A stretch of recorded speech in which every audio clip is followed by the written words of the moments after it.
Hi dolls. Today, I'm finally working on one of my holy grails, a number 3 Ponytail Barbie. This is as close as I can get to a number 1 without selling any organs. The thing I love most about these dolls is their ghastly pale skin tone. Mine unfortunately had a very extreme case of mold. I'm gonna start off easy by putting her in a denture tablet solution to see how much of it I can get out.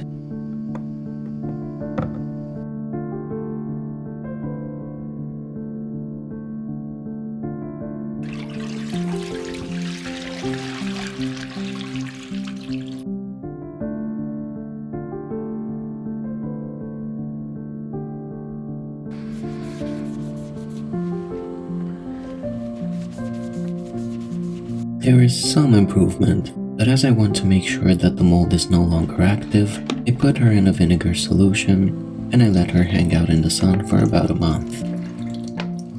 That definitely got the mold out, but she is left with some discoloration now.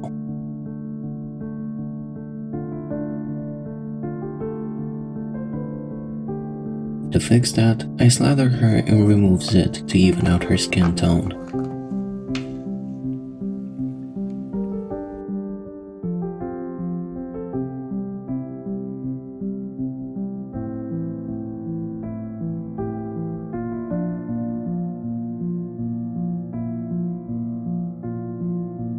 Once it's completely dry, I scrape it off to reveal her now white skin.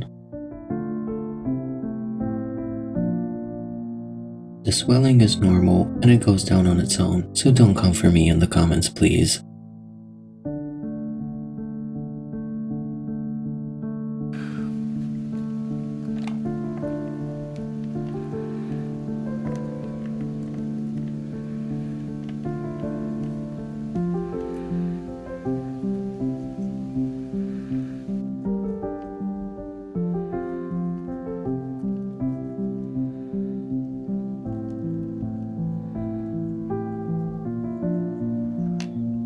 Head-wise, the green ear completely vanished. However, the spots where she's been most likely pricked, specifically the cheek and chin, are definitely giving me hell. But I'm not one to give up easily, which is probably why I always end up in questionable relationships now that I think about it. I use Formula 911 to neutralize the bleaching chemicals.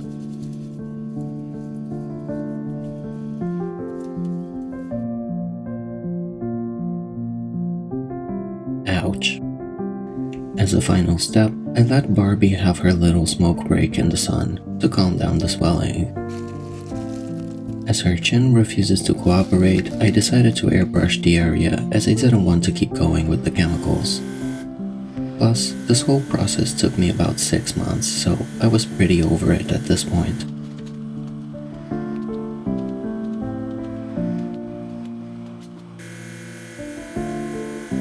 Then the face-up begins.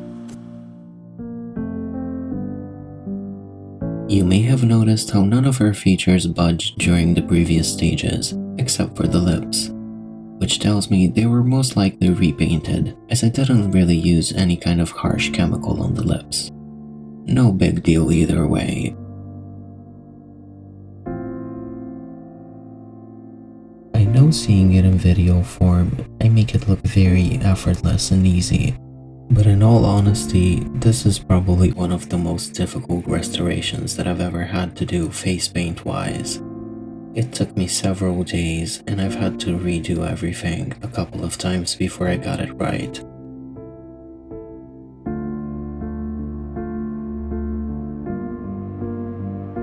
Luckily for me, all of her nail polish was intact, so I used that as a guide for my lip color.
is a rat's nest, so I mix some fabric softener and some water and I start combing it out.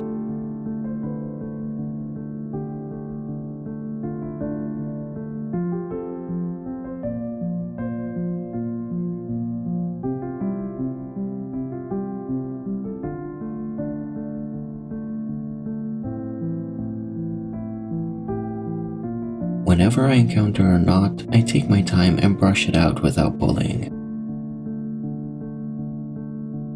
My job is done whenever I can run a small tooth comb through the hair without problems.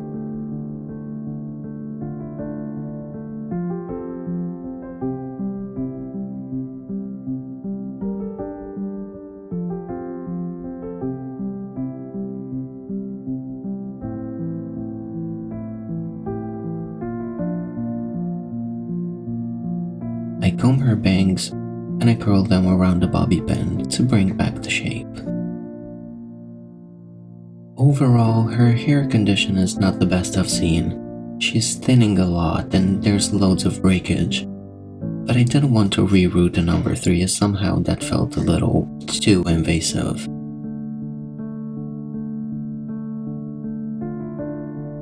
I tie her hair in a ponytail using an orthodontic rubber band.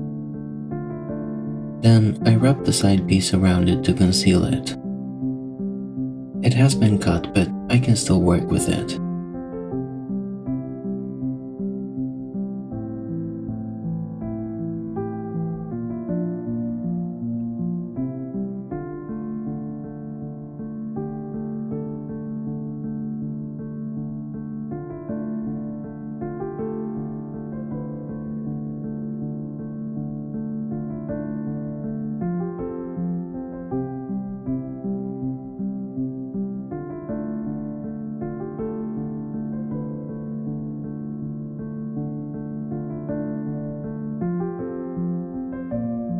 I opted for cluster curls instead of the classic sausage curl, just to switch it up. I curled the sections using pipe cleaners and aluminium foil. Yes, it's aluminium, not aluminum, fight me. And finally, I steamed the hair in place.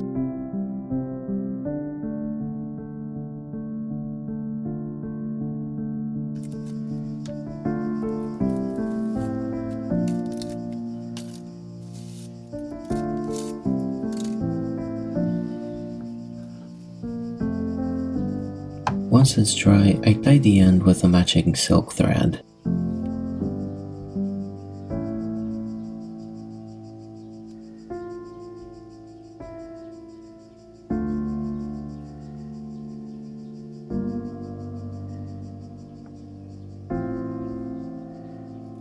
And I tie the pony in the back of the head for a more aesthetically pleasing look.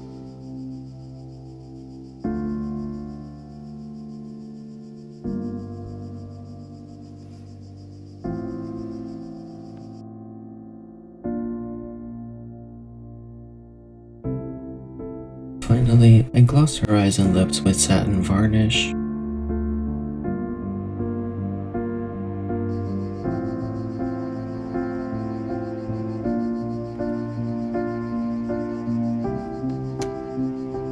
And I added just the tiniest bit of blush to her cheeks.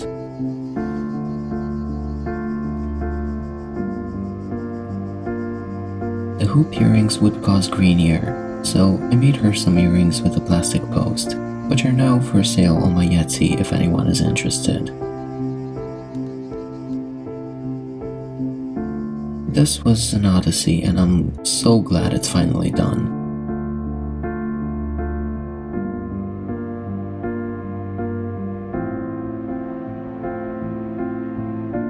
If you enjoyed my video, please subscribe and follow me on Instagram at DodearWonderland.